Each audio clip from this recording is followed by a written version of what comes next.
Hey y'all, welcome back to the kitchen. In today's video, I'm going to show you how to make salad toppers. This is a blend of peppers, onions, celery, and some cherry tomatoes. These go excellent on salads or tacos, nachos, and they make great gifts. So, that's what this is going to be. This one is for a gift. This one's for me. Let's learn how to make some salad toppers and can them on up.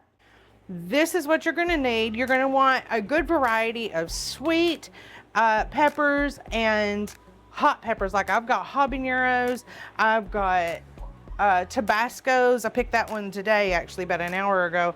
I've got chili peppers. I've got them all. And but I've also got like the sweet banana peppers. I've even got a fairly new pepper. I've never seen this before till this summer. I think it's called a jalapeno. It's a jalapeno, but it's sweet. It's not hot. So I'm really interested in this. Some celery. You're going to need cherry tomatoes. You're going to need some lime juice. I've been saving peppers for a while to make this, so that's what these are. They're in a brine. These are super sweet onions. These are called candy onions, and I get them from a local reseller. These are Amish grown, and I absolutely love them, especially for this particular recipe. And of course, we got to have some celery. All right, and absolutely wear some gloves because we're going to be gutting some of the hottest peppers in the world here. These are not Scotch bonnets. This is a habanero. It is not a toy. It is weapons grade heat, y'all. So be very careful when handling peppers this hot. Okay, what you're going to want to do is gut your peppers. Like this is one of the hot ones. So slip it open just like that. You see all of those seeds? That's what makes the pepper hot. Not only the seeds, but it's what coats the seeds and what the seeds are stuck to. There's a membrane in there. We're going to cut that out, and that's going to neutralize the pepper where if you get flavor without the heat. Now, if you want the heat, leave it in there. But use caution and don't leave all of them in, or you're going to end up with biological weapons, basically. Just scrape them all out. Now you see this membrane right here? That little rib right here, that is where the heat comes from. So we want to cut that out. That's got what's called capsaicin. And that is actually a nerve toxin, but in a good way. If you've got muscle pain, joint pain, arthritis pain, I actually make a cream using capsaicin. It's like a balm. It's a muscle rub, and I tell you what, on some knees and sore feet and sore back, sore shoulders, it works wonders. All right, when you get it cut open, we're just going to cut these a long skinny strip and just put them over here in another bowl. All right, for the habaneros, turn them inside out, and it's like you're filleting it. You're going to cut the membrane and the seeds out in as clean a cut as possible, so you don't like lose your pepper. See, make sure to get this right here, that right there. That is heat. That is nuclear weapons grade heat source right there. And then just cut them in strips. Habaneros have a very distinctive flavor, and they go really good with any kind of a mandarin salad, or I love pairing them with pineapples. I just picked this one today. See, when they're fresh, it's a little easier. That one that I just cut, that's been in vinegar, so is this one. That one, I've been waiting. These were some earlier harvest, and they're just now starting to come in real good. Again, we got to get all of this out. All right, so I've got all of my hot peppers cut up. This is all the hot peppers, and there's a couple of the little sweet cherry peppers in there, but I'm going to leave some of the seeds in with the chili peppers and the Tabascos. And we're just going to wash those out right now. And that's going to reduce a lot of the heat, but it's also going to clean it up so you don't have seeds floating everywhere, because that's really gross.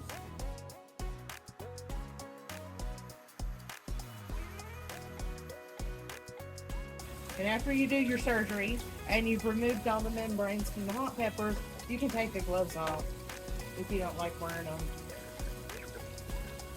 I can't turn on the camera on my phone when I am wearing them, so they had to come off. There you go. You don't have to run them through a car wash. Shake them loose. Throw the gloves away, don't reuse them. Okay, next we're gonna salt these. Spread them out. We're gonna salt them. We're gonna use kosher salt. Don't use like table salt.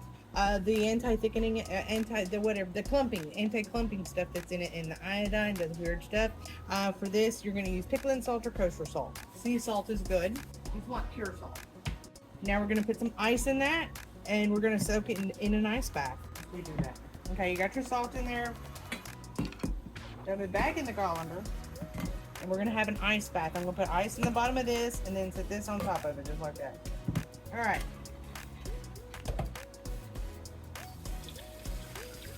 It doesn't have to be super deep in the water. You just want to cover them good and let those sit and soak for at least 30 minutes. I've got mine soaking. I'm fixing to cut up the sweet peppers, and then we'll do this with the sweet peppers too. But for now, I want to keep them separate.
I take 2 days to do these big cannon projects with a lot of prep work, like these peppers here. It was yesterday when I cut these, but I've learned through the fuck around find out method that when you try to do a lot of big cannon projects start to finish, like even just 2 at one time start to finish, then you can wear yourself out quick, fast, and in a hurry.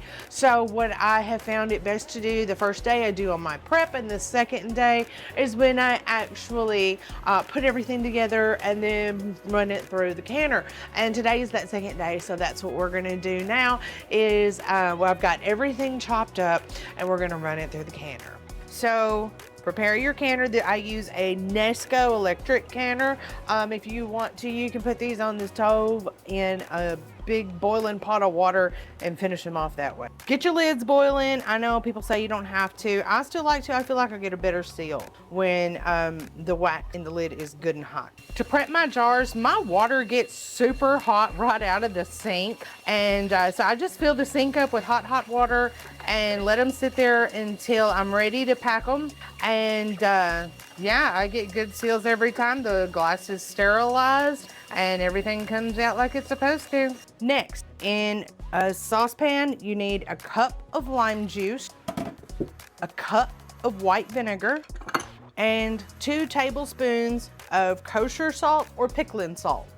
Then top it off with 2 cups of water and boil it. While that is boiling, we're gonna mix up our mixture. This is the celery, the onions, the tomatoes, the peppers. There's no specific way to cut them, however you like. I like to creative. I like to do some slices, some slivers, some dices, a little julienne. I like to mix it up, and that's what you're gonna do with gloves on. Do not do this without gloves. Just mix it up real good. So you just wanna get it in here real good. I apologize about the camera angle. I'm having tripod problems. That's good and mixed, and now we're gonna pack the jar. All right, we're gonna do the little jars first. These are 6-ounce jars that are for gifts. This is my Christmas gift to a whole lot of folks. let's get these jars packed. We're gonna fill them by the handful here. Mash them down in there. Get them in there. Big pieces, little pieces. Try to get as much variety as you can. Yeah, mash them. It's okay if you break stuff. Look, smash. You want it in there all the way. Maybe not that big and on top. But there you go. You see the idea? This is what we're going for here. Pack them in as tight as you can. Now, if you were doing a bigger jar, let's say a half pint of pickles, you use a whole bay leaf. We're just gonna use pieces because this is a much smaller amount, and we've already soaked it in pickle and salt, and I've got pickle and salt the brine. They're gonna be all right. They're not gonna lose too much of their firmness like this, and the bay leaf doesn't add a lot of flavor either. So we've got our jars packed. Let's fill them up. Wait until, like if this is a rolling boil, cut it off, let it rest just a second so it's not boiling. You might have some broken glass on your hands. And we're just gonna drop it in nice and easy. It's gonna make about, this is a 6-ounce ladle, so it's gonna drop on in there.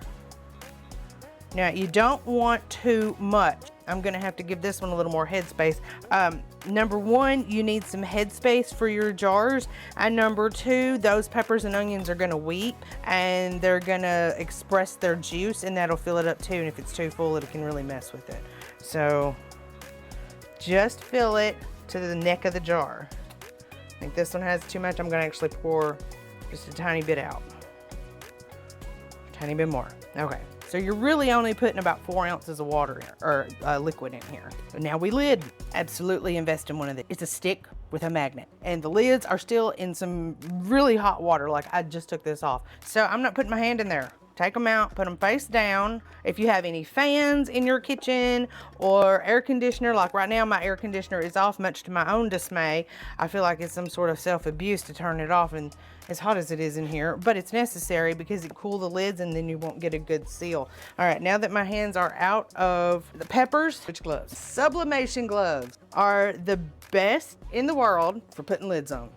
Get you a little bowl of vinegar, a paper towel, and wipe your rims. Wipe the threads, all of it, and make sure everything is down in there. And then wipe the inside of your lids before you put them on. Just put them on hand tight. You don't have to torque them down. Just make sure you get them tight enough where the lid won't come off in the canner. All right, now we go to the canner. Okay, drop just a tiny little bit of vinegar in your canner water, and it'll keep build up. It'll keep jars from getting cloudy during the canning process. You might see that more in city water. Okay, we're just gonna drop these down in there. Just refer to the instructions on your canner for how much water goes in, but it's about that far from the top. All right, next, water bath, time 10 minutes. And then start. Now, make sure your jiggler is open. There's your valve up here, that's a jiggler. Make sure it's loose and open like this. That way the steam can escape because we're not pressure canning this. And when you start to see the steam rise nice and steady like, that's when it's ready, and you'll hit start again. Okay, and you see how the steam is rising? It's ready. Hit start, and now it's gonna start counting down. When it beeps, you're gonna unplug it. Let it sit for about 5 minutes, 10 minutes. Whenever the steam stops coming out from the top, that's when you open it up. Okay, we're gonna unplug it. Let it sit until all the steam stops coming from the top. If you open it right now, you're probably gonna blow your house wide open. So leave it alone and wait for it to stop steaming. It doesn't take it very long, 10 minutes usually. Okay, there's no more steam coming out. The lid is unlocked, so it's ready to take out. If it's not ready, the lid will stay locked. You won't get it open.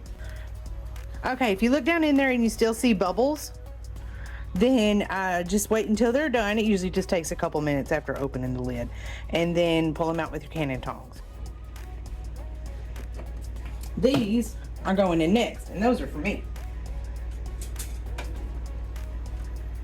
I made this for the first time last year, and I tried it on salads, and it was amazing. So I put it on some tacos and loved it so much. I put it on nachos, loved it even more.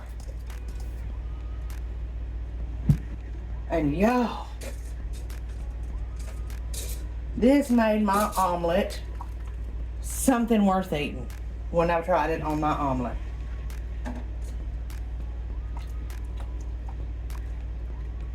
And that is some Christmas presents. Look there. Okay, now we're going to put those in.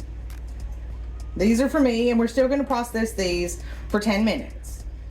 Can we can a pile of sweet and hot pepper, celery, and onions and tomatoes? Yes, we can. Here is the finished product. Let this sit for 7 days. Counter or refrigerator before you eat it. It needs 7 days to get happy. Salad toppers is an excellent gift idea, and if you like these little jars, I'll put the link for you down in the description. That is an affiliate link. I get a little credit if you use it to buy some jars. The recipe is pinned down in the comments. This is your Sassy Southern Nana signing off saying, see you next week in the kitchen.